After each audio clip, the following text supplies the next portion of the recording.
สบายดีทุกคนทักทายสบายดีพี่น้องป้องป่ายจ้าวันนี้ก็อยู่กับเจนิสหน่อยอีกแล้วพี่น้องเหมือนเดิมเพื่อนเราคือเก่าคือเดี๋ยวมากินน้ำเสือแดงแรงฤทธิ์มานี่เมื่อไหร่จะกินน้ำเนี่ยมากินน้ำก่อนเย็นเย็นจะบ่ายพี่น้องเอ้ยน้ำยังมานี่เย็นจะบ่ายก็พี่น้องเอ้ยชาเขียวเพิ่นก่อนพี่น้องเฮ้ยเอาชาเขียวเด้อเจ๊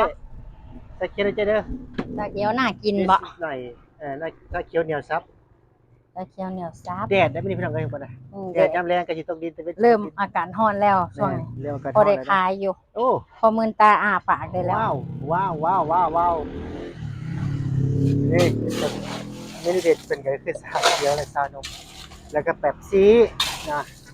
แล้วก็อื่นๆอีกมากมายน้ำปั่นก็มีนะทุกคนนะพอมืนตาอ้าปากได้แล้วพี่น้องเอ้ยพอมีแห้งขายเครื่องแน่ละนี่บรรยากาศยามแรงๆพี่น้องก็ตอนนี้ค่ำนะพี่น้อง4-5 โมงแล้วตอนนี้พี่น้องเลยมาเล่นกับหมู่คือเก่าเลยพี่น้องบ่ได้ไปทางใดบ่ได้ไปทางใด5 โมงแรงพี่น้อง5 โมง11 นาทีโอ้ยตกใจว่ะเกือบมันขว่ำอะไรวะตกตกใจเกือบมันขว่ตกใจว่าปลาหนึ่งบ่ำคิดอะไรอยู่วะติมันใจลอยบ่ลอยไปหาไผเด้ใจลอยลอยไปหาไผเด้คนโสดก็ต้องใจลอยหน่อยคนสวยไหนช่วงนี้สมองเบอร์รู้สึกเบอร์บ่แต่ว่าโสดและคิดหลายโอ้สวยเลยคิดหลายข่อยนั่นคือเพิ่นจะคิดจังโอ้โหเด็กๆมาเลยพี่น้องไผว่าล่ะไผอะไรนะตายเอาแล้วแม่ผู้สาวงามนั่นสาวพี่น้องนี่สาวนี่เด้มาให้กินมาได้ใช่ร้านว่าบ่อยากพ่อร้านว่าบ่อยากพ่อยังพ่อก็ยังได้พ่ออยู่เขาว่าโอ้ยลีนะเขาว่าบ่อยากพ่อก็ยังได้มาพ่ออยู่เขาว่า2เนาะละ2เนาะมาใช่นี่น่ะบ่ลูกเอื้อยดูกันแล้วแหวลิ้นเอาผู้ชายร้ายผู้ชายคลายเขาจะอายดิ้งน้อยเขาจะอายทุกคนเอ้ยเห็นแต่ดิ้งน้อยเว้ยเป็นสาวเลยละอายดิ้งน้อยเห็นนั่นด้วยก็หลุดนะพี่หลุดนั่นนะ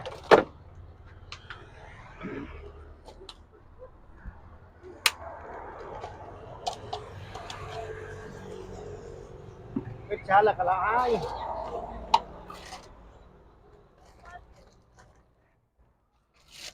เป๊ปซี่ไม่ใช่เป๊ปซี่ครับประจำพันหนึ่งเจ้าพี่น้องให้นักลานั่นแหละหยอกครับอายทุกเช้าเลยได้ละ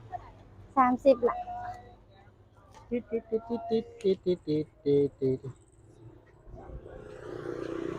มาได้เงินเพื่อนอายใจหน่อยใช่แล้วสิได้ขึ้นเพื่อนอายใจหน่อยสิได้ขึ้นยังไงพี่น้องป้า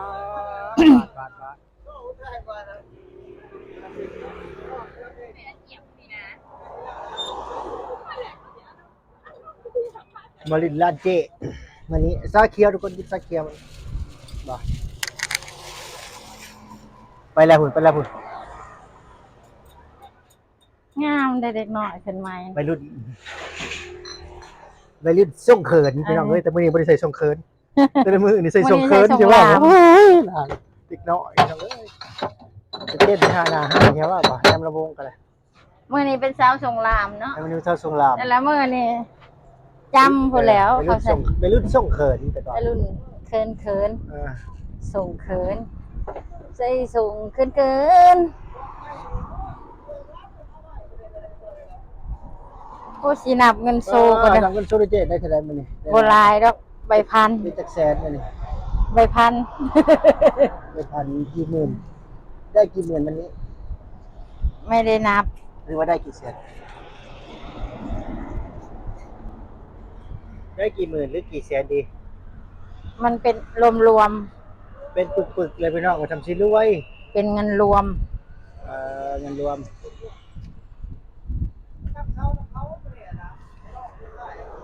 พอได้เก็บได้กะพอได้อยู่ช่วงนี้พี่น้องมันเครื่องห่อนมานี่มือ2 มื้อนี่นะใครแน่ได้มื้อละ4-5 แสนบ่โอ้สาธุ ได้สำนันก็ดี เรือมือละล้าน บ่ฮอดบ่ฮอดบ่ฮอดกันได้สำนันกันรวยแล้วข่อยได้คำเต็มโตอีกแล้วข่อยคันไปได้หลายสำนัก คิดว่าได้มือละล้านนี่4-5แสนยังบ่ได้ เลย แบบสีแก้วเพิ่นว่า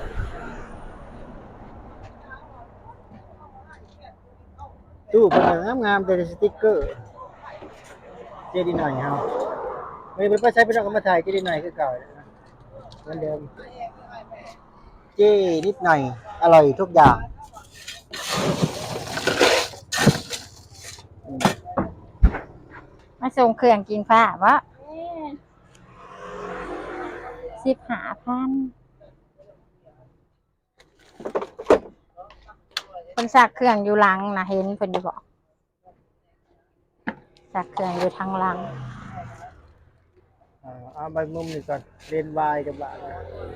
นี่ว่าใกล้คนนั้นทุกคนนะจ้าถ่ายดิจิทัลดีๆเด้นี่บรรยากาศดีๆบ้านนี้เจดีหน่อยว่ะใกล้ๆโพดว้าวว้าว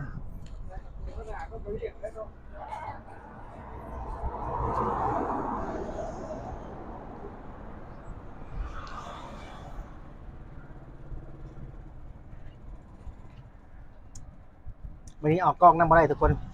ใส่ชุดลายใส่ชุดลายออกกล้องบ่ได้ได้เงินละเดือนหลายแล้วบ่เดือน ได้ ได้เงินเดือนขึ้นได้แล้วบ่ แม่ เดือนนี้ ได้หลายเติบซ้ำเบ้าหั่นแหละ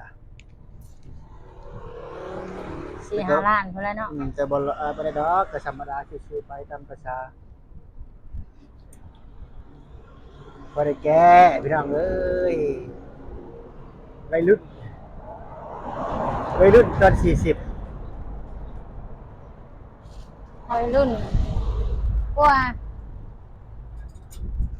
ฮะ บ่แม่นสิได้แนวอันพี่น้องตัวเราบ่ได้เมียน่ะบ่ ได้แนวว่าบ่ได้เมียน่ะนะบ่แม่นสิได้แนวพี่น้องกันตัวว่าบ่ได้เมียน่ะบ่ติ อืมเป็นกับพนักงานสืบทอดแล้วล่ะ เวรกรรมเวรกรรม พนักงานสืบทอดอินแล้ว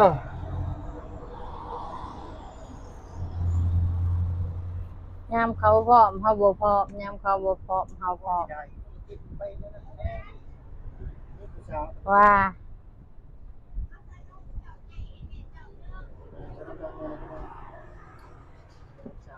ถ่ายคลิป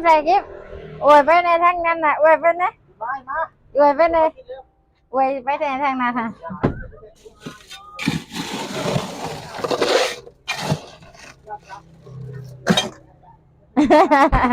ย่านดังย่านดัง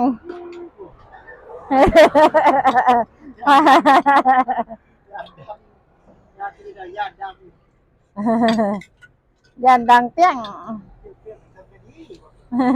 ดังเปี้ยงทำไงดีเลย เจ๊นิดหน่อยร้านคนยันดัง กลัวดัง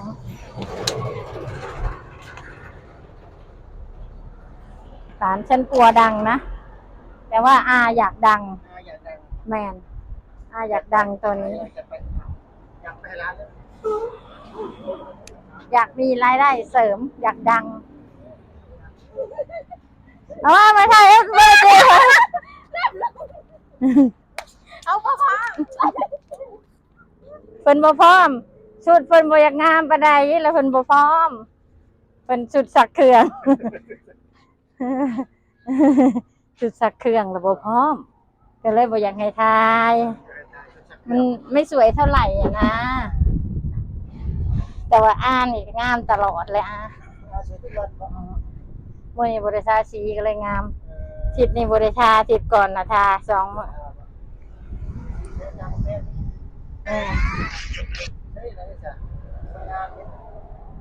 หืมบ่ทากันเอง